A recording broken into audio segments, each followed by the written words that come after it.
America में खौफनाक तूफान से 23 की मौत, कैंटी में 14 लोगों की जान चली गई है। मरने वालों की तादाद में इजाफा हो सकता है। 7 रियासतों में राहत बचाव काम लगातार जारी है। मिसौरी में तूफान का सबसे ज्यादा असर देखने को मिला है। अमेरिका के मिड वेस्ट और साउथ में तूफान का कहर देखा गया है, जिसकी वजह से अब तक 23 लोगों की मौत की खबर आ चुकी है।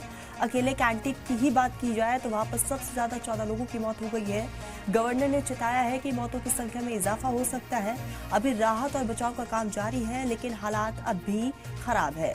आपको ये भी बता दें कि इसका मिसौरी और दक्षिण पूर्वी कैंटी समेत 7 राज्यों में सबसे ज्यादा असर हुआ है। फिलहाल राहत का काम वहां लगातार जारी है। तो अमेरिका में खौफनाक तूफान की तमाम तस्वीरें इस वक्त आपकी स्क्रीन पर है। कई घर जमींदोज हो गए हैं। मरने वालों की तादाद में भी इजाफा हो सकता है। आपको बता दें कि अब तक 25 लोगों की मौत की खबर है। 7 रियासतों में राहत बचाव काम जारी है।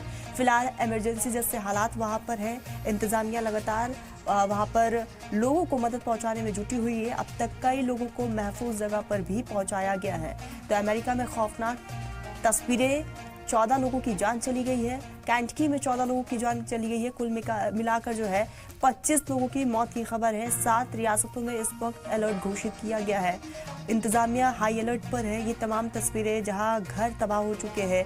कई लोगों का इस बीच रेस्क्यू किया गया है। कई लोग बुरी तरीके से जख्मी हैं, जिनको निजी अस्पताल में भर्ती करवाया गया।